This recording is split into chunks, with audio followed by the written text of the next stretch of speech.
ஓம் நமச்சிவாய. பிள்ளையார்பட்டி ஸ்ரீ கற்பகர் பிள்ளையாரை வணங்குகிறேன்.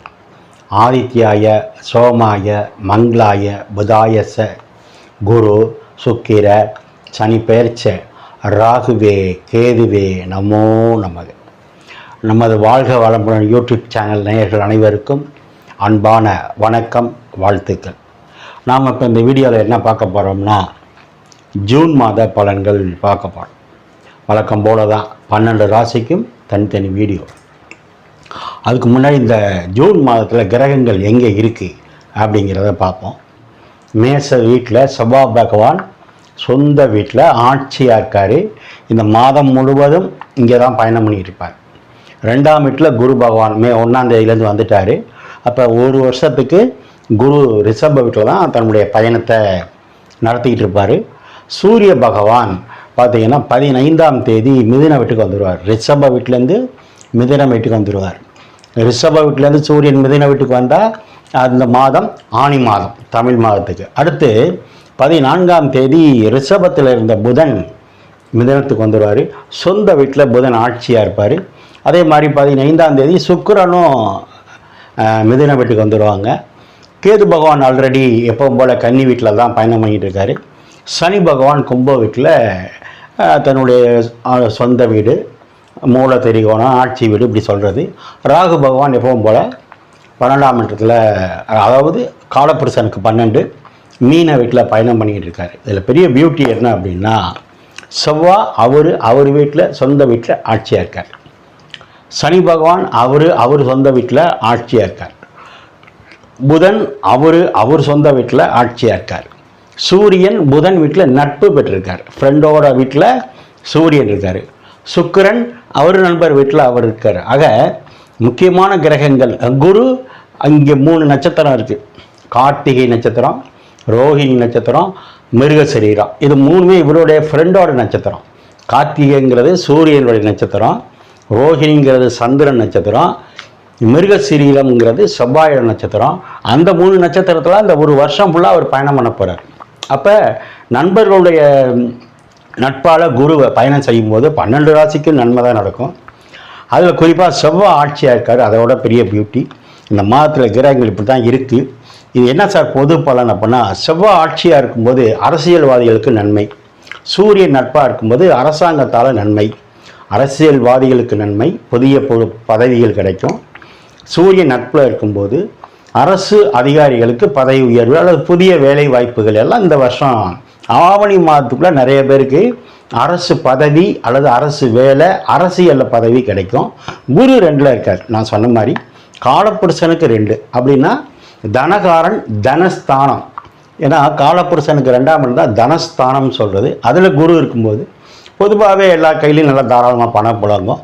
ஆயுள்காரன் சொல்லக்கூடிய சனி பகவான் நல்லா இருக்கார், லாபத்தில் இருக்கார், மூல பெரிகமாக இருக்கார், ஆட்சியாக இருக்கார். கர்மக்காரனும் சனி பகவான் தான், லாபாதிபதியும் சனி பகவான் தான். எல்லாத்துக்கும் மேலே ஜீவனக்காரன் சொல்கிறவன், ஜீவனத்தை கொடுக்குறவன், ஜீவன்னா உயிர், ஜீவனம்னா உணவு, அதை கொடுக்குறது சனி பகவான். அவர் ஆட்சியாக இருக்கார். ஆக பெரும்பாலான கிரகங்கள் நல்ல நிலைமையில் இருக்காங்க. ஆக இந்த மாதம் என்பது உண்மையிலே ஒரு சிறப்பான மாதம் தான். அது நம்ம 12 ராசிக்கும் போகும்போது விரிவாக பார்ப்போம். நேயர்கள் நீங்கள் இப்போ என்ன பண்ணிக்கிறீங்கன்னா, இப்போ தான் நம்ம சேனலை பார்க்குறீங்க அப்படின்னா சப்ஸ்கிரைப் பண்ணிக்கோங்க, லைக் பண்ணுங்கள், உங்கள் உறவினர் நண்பர்களுக்கெல்லாம் சொல்லுங்கள். இப்போது நம்ம வீடியோக்குள்ளே போவோம். நான் வணங்கும் அந்த பிள்ளையார்பட்டி கற்பக விநாயகர், என் குலதெய்வம் முத்துமாரியம்மன், அண்ணாமலையார் உண்ணாமலத்தாய், நான் நித்தம் வேண்டி வணங்கி நிற்கும் குமரமலையான், என்னுடைய தாய் தந்தையர் அனைவரையும் வணங்கி இந்த மாதம் உங்களுக்கு சிறப்பாக அமையணும்னு வேண்டுகிறேன். ஓம் நமச்சிவாய. இப்போ நாம் சிம்ம ராசியை பார்ப்போம். சிம்ம ராசி அப்படின்னாலே ராஜான்னு அர்த்தம். சிம்மம் அப்படின்னா சிங்கம். காட்டில் சிங்கம்னா ராஜா, தலைவன் யாருன்னா சிங்கம்தான். அப்போ எப்போவுமே சிம்ம ராசிக்காரங்க ராஜா வாழ்க்கை தான்.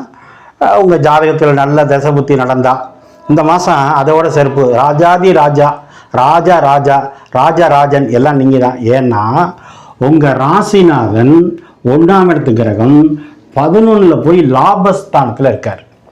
பொதுவாகவே நம்ம என்ன பேசியிருக்கோம், 11ஆம் இடத்துல எந்த ஒரு கிரகம் இருந்தாலும் நன்மையை தான் செய்யும்.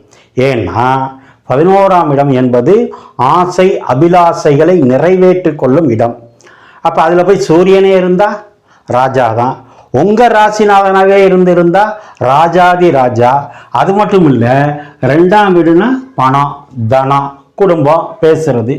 11னா லாபம். அந்த அதிபதி யாரு? புதன். 2ஆம் வீட்டு அதிபதியும் புதன் தான், 11ஆம் வீட்டு அதிபதியும் புதன் தான். 2 தனம், 11 லாபம். அதோட யார் சேர்றா? ராசிநாதன் சேருது. அப்போ இந்த மாதம் எப்படி இருக்கும்? ஜூன் மாதம் முழுவதும் பணம் வந்து கொண்டே இருக்கும். நீங்கள் போட்டிருக்க முதலுக்கு தகுந்த மாதிரி, நீங்கள் எவ்வளோ ரூபா முதல் போட்டிருக்கீங்களோ அதுக்கு தகுந்த மாதிரி லாபம் லாபம் லாபம் வந்துக்கிட்டே இருக்கும். எந்த மாற்று கருத்தும் கிடையாது. அது மட்டும் இல்லை, சுக்கிரனோட சேருது. சுக்கிரன் யார் உங்களுக்கு? 10ஆம் வீட்டு கிரகம். 10ன்னா யார்? தொழில் ஸ்தானம். குரு அங்கே இருக்கார். குரு 10ல் இருக்கக்கூடாது பொதுவாக, அது வேறு விஷயம். ஆனால் அவர் கோச்சாரம் பார்க்கும்போது அவருடைய பார்வை 2ஆம் இடத்துல விழுகிறதுனால, தனஸ்தானத்தில் விழுகிறதுனால, அங்கே இருக்கிற கேது மேலே குரு பார்வை விழுகிறதுனால பணம் கொட்டும். தனகாரனே வந்தானே, தனஸ்தானாதிபதியாக வந்தானே, பொன்னவனே வந்தானே, அந்த குரு தனஸ்தானத்தை பார்க்கும்போது பணம் வரும். தனஸ்தானாதிபதி ராசிநாதனோட சேர்ந்து லாபாதிபதியோடு சேர்ந்து 11ல் லாபத்தில் இருக்கிறதுனாலையும் பணம் வரும். 10ஆம் இடம் தொழில் சொல்லக்கூடிய சுக்கிரன் புதன் ஒன்று சேர்ந்து தர்ம கர்மாதிபதி யோகத்தை முழுமையாக அனுபவிக்க போகிறது சிம்ம ராசி இந்த மாதம். ஆக பணம் வரும். அரசு அதிகாரிகளுக்கு லாபம் உண்டு, பதவி உயர்வு உண்டு. ஏன்னா 5ஆம் இடம் தான் உங்களுடைய ப்ரொமோஷனை சொல்கிறது. அந்த கிரகம் 10ல் இருந்து உங்களுக்கு 2ஆம் இடத்தை பார்க்குது. சுகஸ்தானம் 4ஆம் இடத்தை பார்க்குது. 6ஆம் இடத்தையும் பார்க்குது. 6 தான் சர்வீஸ், வேலை. நீங்கள் செய்கிற வேலையில் பதவி உயர்வு உண்டு. அரசியல்வாதியாக இருந்தால் அதுலேயும் நல்ல உயர் பதவி, நல்ல போஸ்ட்டு கிடைக்கும். பள்ளி மாணவர்களுக்கு அடிக்கிற யோகம் இந்த மாதம் சூப்பர். சிம்ம ராசிக்கெல்லாம் ராசிநாதனோட புதனும் இருக்குது, சுக்கிரனும் இருக்குது. ராசிநாதன் சூரியன், புதன் சுக்கிரன் ராசிநாதனோட சேர்ந்து 11லே இருக்குது. வேண்டாம், இந்த காலேஜ் வேண்டாம்னு நினச்சிருப்பீங்க, அந்த காலேஜ்லேயே உங்களுக்கு சீட்டு கிடைக்கும். சூரியன் இருக்கிறதுனால அரசாங்க கல்லூரியில் சீட்டு கிடைக்கும். சூரியன் இருக்கிறதுனால மருத்துவ சார்ந்த விஷயங்களில் சீட்டு கிடைக்கும்.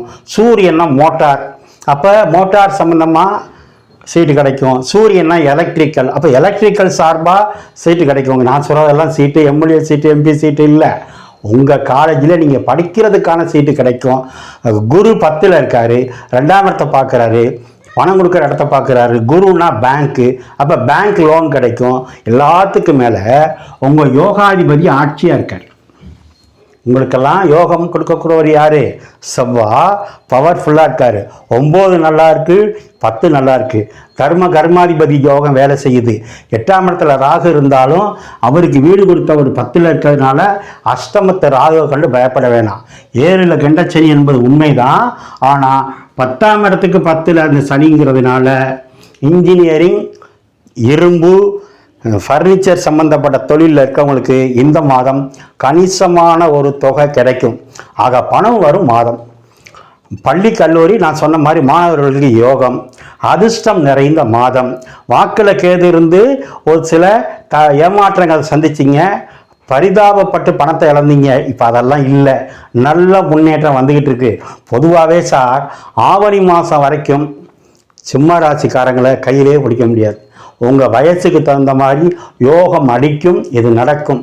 மைனஸ் என்ன? 8ல் ராகு. அப்படின்னா என்ன பண்ணும்? திடீர் யோகத்தையும் கொடுக்கும், திடீர் விரயத்தையும் கொடுக்கும். 8ல் ராகு அந்நிய பாஷை, 7ல் சனி அந்நிய பாஷை. அப்போ உள்ளூர்லேருந்து வெளியூரில் போய் வேலை பார்க்குறதுக்கு வாய்ப்பு கிடைக்கும். உள்ளூர்லேருந்து வெளி மாவட்டத்தில் போய் தங்கி படிக்கிறதுக்கு வாய்ப்பு கிடைக்கும். 10ஆம் இடத்துக்கு 10ல் சனி இருந்தால், ஜீவன காரணே அங்கே இருந்தால், சனீஸ்வரனே அங்கே இருந்தால், அப்போ வெளியில் போய் தொழில் பண்ணுறதுக்கு வாய்ப்பு உண்டு. சனி பகவான் நேராக உங்கள் ராசியை பார்க்குறாரு. அப்போ சனினா ஜீவனக்காரன், படிப்படியாக உங்களுக்கு முன்னேற்றத்தை கொடுப்பாரு. 8ல் இருக்க கேது, குரு வீட்டில் இருக்கிறதுனால நன்மை தான். இந்த குருனால, இந்த ராகுனால, குரு வீட்டில் இருக்கிற ராகுனால திடீர் யோகம் உண்டு. செவ்வாய் 12ஆம் வீடு சர வீட்டை பார்க்கறதுனால வெளிநாடு போகிறதுக்கு வாய்ப்பு உண்டு. அதே செவ்வாய் 3ஆம் இடத்தை பார்க்கறதுனால உங்கள் தம்பி வெளிநாடு போக வாய்ப்பு இருக்குது. அதே செவ்வாய் திரும்ப 4ஆம் இடத்தை பார்க்கறதுனால வெளி மாவட்டத்தில் சொத்து வாங்குறதுக்கு வாய்ப்பு உண்டு. ஏன்னா செவ்வாய் தான் சொத்துக்காரன். சனியும் 4ஆம் இடத்தை பார்க்குது. செவ்வாயும் 8ஆம் பார்வையாக 4ஆம் இடத்தை பார்க்குது. அப்போ வெளி ஊரில், வெளி மாவட்டத்தில், வெளிநாட்டில் சொத்து வாங்க வாய்ப்பு உண்டு. இந்த மாதம் முழுவதும் வைகாசி மாதமும் சரி, ஆனி மாதமும் சரி, அபரிவிதமான யோகத்தை அடைகிறது யாருன்னா சிம்ம ராசி. ஆக 10ஆம் இடத்தில் இருக்க குரு அற்புதமான நன்மைகளை செய்வார். 9ல் இருக்க செவ்வாய் அதோட சிறப்பான பலனை செய்வார். இந்த மாதம் தர்ம கர்மாதிபதி யோகம் வேலை செய்து 5ஆம் இடம் என்பது ஆசை, 7ஆம் இடம் என்பது திருமணம். இந்த ஆசைக்குள்ள கிரகம் குரு அற்புதமான இடத்துல இருக்கிறாரு. ஆக கண்டச்சனினா மருத்துவ செலவு வராமல் பார்த்துக்கணும். உடல் நிலையில் கவனம். ஏற்கனவே சிம்ம ராசிக்காரங்க உடம்பு ஹீட்டாக இருக்கும். 7ல் சனி இருந்து பார்க்குறாரு அப்படின்னா அந்த வண்டி வாகனங்களை கவனமாக இருக்கணும். அது மட்டும் இல்லை, இந்த மாதம் அவங்களுக்கு 3ஆம் தேதி, 4ஆம் தேதி, 29ஆம் தேதி, 30ஆம் தேதி சந்திராஷ்டனம் இருக்குது. வண்டியில் கவனமாக போங்க. காரில் போனால் சீட் பெல்ட் அணிஞ்சிக்குங்க. 2 வீலரில் போனால் ஹெல்மெட் போட்டுக்குங்க. பேங்க் வரவு செலவு, ஃபைனான்ஸ் வச்சுக்கோங்க. வரவு செலவில் ஞாபகம் மருதி இல்லாமல் இருக்கணும். மறந்தீங்கன்னா பொருளாதாரம் இழந்துருவீங்க. ஏற்கனவே எங்கள் கேது கெடுக்கிற இடத்துல இருக்காரு. ஆனால் குரு பார்வை நல்லது பண்ணுது. உங்கள் ராசிநாதனே 11ல் இருக்கிறதுனால சிவன் வழிபாடை பண்ணுங்க. இந்த மாதத்தை கொண்டாடுங்க. ஓம் நமச்சிவாய.